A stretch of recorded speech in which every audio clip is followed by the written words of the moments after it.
Hello students, चलिए start करते हैं एक्सरसाइज 6.1 का क्वेश्चन नंबर 21। देखते हैं क्या है। Ravi obtained 70 and 75 marks in first 2 unit test. Ravi एक स्टूडेंट है, उसने 70 और 75 मार्क्स जो हैं अपने 2 पहले टेस्टों में, यूनिट टेस्टों में उसने गेन किए हैं। Find the minimum marks he should get in the third test to have an average of at least 60 marks. तो उसने ये बताना है कि हमें कि भाई उसको थर्ड टेस्ट में कितने मार्क्स स्कोर करने पड़ेंगे जिससे कि उसकी एवरेज जो है एट लीस्ट मतलब कम से कम 60 मार्क्स रहे। मतलब 60 से बिलो नहीं आनी चाहिए, 60 के इक्वल हो सकती है या 60 से ज़्यादा होनी चाहिए। कंडीशन आपको समझ में आ गई होगी, स्टेटमेंट भी आपको अच्छे से समझ में आ गई होगी। अब बात करते हैं कि यहाँ पे एक वर्ड यूज हुआ है एवरेज का। एवरेज कैसे फाइंड आउट की जाती है। मान लिया अब 3 टेस्ट है हमारे, फर्स्ट टेस्ट है, सेकंड टेस्ट है और थर्ड टेस्ट है। तीनों टेस्ट के नंबर ऐड करके और उसको कितने से डिवाइड कर लो, 3 से डिवाइड कर लो, तो क्या आ जाएगी हमारी एवरेज आ जाएगी। ऐसे ही तो करते हैं। तो हमें थर्ड टेस्ट के नंबर निकालने हैं तो उसको क्या करना पड़ेगा, हमें एज्यूम करना पड़ेगा। तो चलिए देखते हैं कैसे। सबसे पहले मान लेंगे let marks obtained by Ravi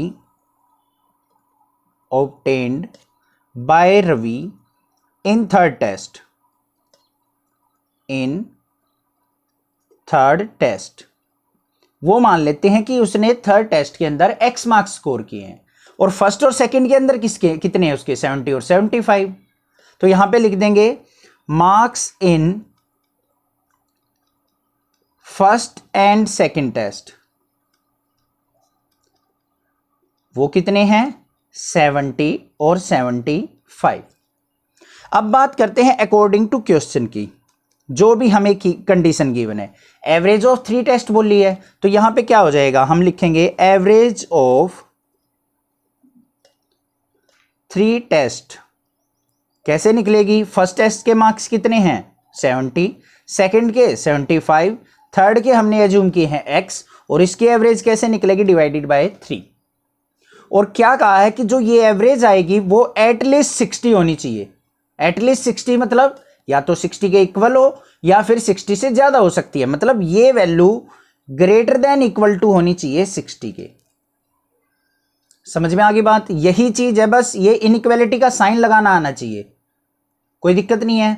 अगर यहां पे लेस देन 60 बोलता तो हम less than equal to, at least less than 60 कहता तो लेस देन इक्वल टू का साइन लगा देते। एटलीस्ट वर्ड जहां पे यूज हो जाएगा उसका मतलब क्या है, इक्वल टू का साइन आएगा। बाकी आपको अपनी कंडीशन देखनी है। समझ में आ गई बात। अब यहां पे इसको सिंप्लीफाई करते हैं। 70 प्लस 75 कितना हो जाएगा हमारा 145, प्लस में x, 3 को क्या करेंगे इस तरह multiply, greater than equal to क्या आ जाएगा 6 3 जा 180। x की वैल्यू निकालनी है हमें तो थर्ड टेस्ट के मार्क्स चाहिए। x इज इक्वल टू क्या आ जाएगा, greater than equal to 180 minus में 145 राइट साइड चला गया। तो यहां पे x की वैल्यू क्या आ गई हमारी, greater than equal to 35। Means जो थर्ड टेस्ट के अंदर है उसके 35 या 35 से ज्यादा मार्क्स होने चाहिए, तभी उसकी एवरेज एटलीस्ट 60 रहेगी। एग्जैक्टली 35 आ गए तो उसकी एवरेज आ जाएगी 60। अगर 35 से ज्यादा आ गए तो एवरेज 60 से ज्यादा हो जाएगी। आई होप आपको कंडीशन क्वेश्चन जो है अच्छे से समझ में आ गया। तो यहां पे क्या लिखेंगे, so Ravi need to score at least 35 marks, at least 35 marks. Clear है, कोई दिक्कत नहीं होगी, अच्छे से समझ में आ गया होगा। नेक्स्ट देखते हैं क्वेश्चन नंबर 22। क्वेश्चन नंबर 22 की स्टेटमेंट देखते हैं क्या है। To receive grade A in a course one must obtain an average of 90 marks और मोर। क्या कहा है, अगर हमें ग्रेड ए स्कोर करनी है किसी कोर्स में तो हमारी जो एवरेज है वो 90 या 90 से ज्यादा होनी चाहिए in 5 examination, each of marks 100 marks.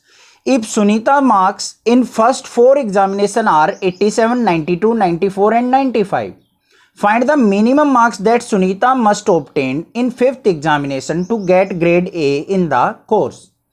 तो सुनीता 5th एग्जाम के अंदर कितने मार्क्स स्कोर करे कि उसकी ग्रेड ए मेंटेन रहे। मतलब एवरेज जो है 90 या 90 से ग्रेटर होनी चाहिए। तो हम क्या करेंगे, अपने 5th एग्जाम के मार्क्स एज्यूम कर लेंगे।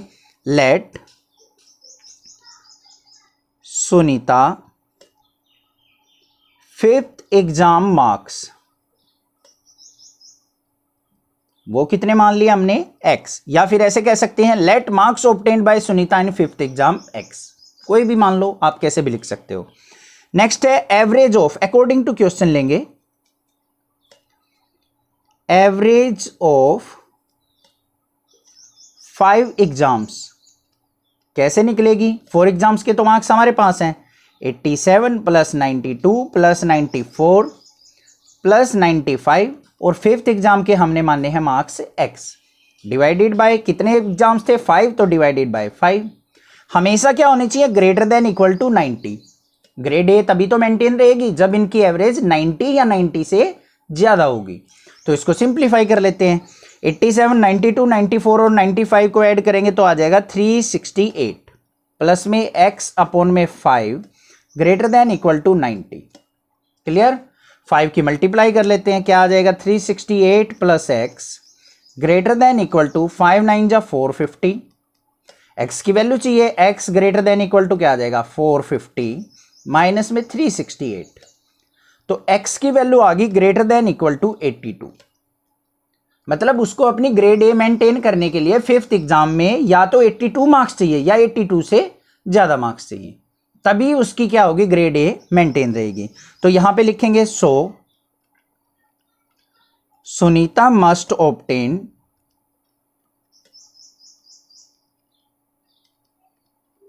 एट लिस्ट का मतलब कम से कम कितने मार्क्स स्कोर करने पड़ेंगे, एट लिस्ट 82 मार्क्स। ग्रेटर भी कर सकती है उससे ज्यादा भी, बट 82 तो उसको चाहिए ही चाहिए है, तभी वो ग्रेड ए मेंटेन कर सकती है। आई होप आपको क्वेश्चन समझ में आ गया होगा, कोई डाउट नहीं होगा। कोई डाउट लगे तो आप मुझे कमेंट करके पूछ सकते हैं, अदरवाइज चैनल को जरूर सब्सक्राइब कर लें, क्योंकि इन फ्यूचर आफ्टर 12th भी ये चैनल आपकी कहीं ना कहीं सपोर्ट करेगा। नेक्स्ट देखते हैं क्वेश्चन नंबर 23। क्वेश्चन नंबर 23 की स्टेटमेंट देखते हैं, इंपॉर्टेंट क्वेश्चन है। Find all pair of consecutive odd positive integer both of which are smaller than 10 such that their sum is more than 11। अब ध्यान से सुनो क्वेश्चन के अंदर क्या है। Pair of consecutive odd positive integer हमने निकालने हैं जिसके अंदर क्या हो, उन दोनों नंबर्स का सम ग्रेटर देन क्या होना चाहिए 11, और वो नंबर जो है 10 से छोटे होने चाहिए। दोबारा स्टेटमेंट देखेंगे एक बार, स्टेटमेंट को अच्छे से समझे बिना उस स्टेटमेंट के क्वेश्चन पे मत जंप किया कीजिए, पहले स्टेटमेंट को समझिए देन क्वेश्चन करिए। सबसे पहले देखो यहां पे क्या कहा है, all pair of conjugative odd positive integer. Pair of odd positive integer हमने देखने हैं विच आर स्मॉलर देन 10, जो 10 से नीचे हों, and their sum is more than 11, और उनका सम क्या हो, ग्रेटर देन 11 हो। अब सबसे पहले कंजुगेटिव का मतलब समझते हैं। कंजुगेटिव का मतलब होता है लगातार। अब जैसे मान लिया कोई एक ओड नंबर है 1 के बाद नेक्स्ट जो ओड नंबर आएगा वो आएगा 3, फिर आएगा 5, फिर आएगा 7, फिर आएगा 9, मतलब लेस देन 10 का है तो नंबर इन्हीं के अंदर से होंगे हमारे। ठीक है। कंजुगेटिव का मतलब है 1 के बाद 3, 3 के बाद 5, 5 के बाद 7, 7 के बाद 9, ऐसे पेयर बनाने हैं, या तो 1 3 का होगा, 3 5 का, 5 7 का, 7 9 का, इस तरीके से। अब देखो मान लिया मैं एक नंबर x मान लेता हूं, तो उससे अगला ओड नंबर कैसे निकलेगा, x प्लस 2 करने से। देखो अगर मान लिया एक ओड नंबर 1 है, इससे अगला कैसे निकलेगा, 1 में 2 ऐड करने से। या मान लिया एक नंबर 3 है, इससे अगला कैसे निकलेगा, 3 में 2 ऐड करने से। समझ में आ गई बात। अभी देखो क्वेश्चन के ऊपर, यहां पे सबसे पहले क्या करेंगे, हम एक ओड पॉजिटिव इंटीजर मानेंगे, लेट 1 ओड पॉजिटिव इंटीजर, वो मान लिया क्या है हमारा x। समझ में आ गई बात। ओड पॉजिटिव नंबर या ओड पॉजिटिव इंटीजर हमारा क्या हो गया, x। तो अदर पॉजिटिव इंटीजर क्या हो जाएगा, अदर ओड पॉजिटिव इंटीजर।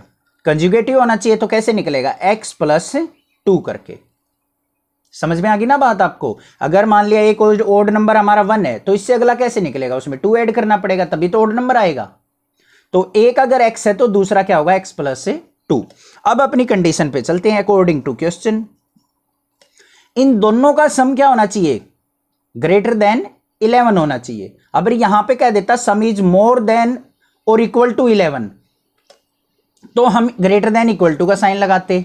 अभी यहां पे मोर देन 11 बोला है, तो यहां पे क्या करेंगे, x प्लस में x प्लस 2, इनका सम क्या होना चाहिए, ग्रेटर देन 11 होना चाहिए। अब यहां पे ऐड करो x और x, क्या हो जाएगा 2x प्लस में 2 ग्रेटर देन 11। यहां पे 2x की वैल्यू क्या आ गई, ग्रेटर देन 11 में से 2 सब्ट्रैक्ट करेंगे तो 2x क्या आ गया, ग्रेटर देन 11 माइनस 2 कितना हो गया 9, और x की वैल्यू क्या आ गई, greater than 9/2, means x greater than 4.5। मतलब जो भी हमने ओड नंबर लेना है 4.5 से बड़ा लेना है। 4.5 से बड़े और 10 से लेस जो नंबर है वो लिख लेंगे। नंबर ग्रेटर देन,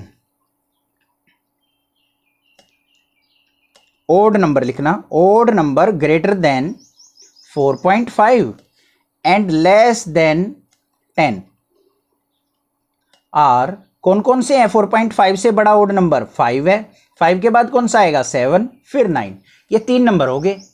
अब इन 3 के पेयर बना देंगे तो पेयर आर, कौन कौन से पेयर बन सकते हैं, 5 का और 7 का पेयर बन सकता है, 7 का और 9 का पेयर बन सकता है। अब आपके माइंड में आ रहा होगा सर 5 और 9 का भी तो पेयर बन सकता है, बट नहीं बच्चा, यहां पे देखो क्या कहा है उसने, कंजुगेटिव ओड नंबर लेने हैं। कंजुगेटिव का मतलब एक से अगला, 5 के बाद 9 लेंगे तो बीच में 7 मिस कर जाएगा, तो कंजुगेटिव तो नहीं हुए। तो कंजुगेटिव पेयर 5 के बाद अगला ओड नंबर क्या आएगा 7 और 9 बन सकते हैं। ये 2 पेयर हमारे यहां पे क्या है, possible. This is the answer. I hope आपको क्वेश्चन अच्छे से समझ में आ गया होगा। कोई भी डाउट किसी प्रकार का लगे तो आप मुझे कमेंट करके पूछ सकते हैं, अदरवाइज चैनल को सब्सक्राइब कीजिए और प्लीज क्लास 8th 9th के बच्चों को भी बताइए चैनल के बारे में। ये एक रिक्वेस्ट है आपसे, उनकी वीडियोज प्लेलिस्ट में है। Thank you students for watching this video, thanks.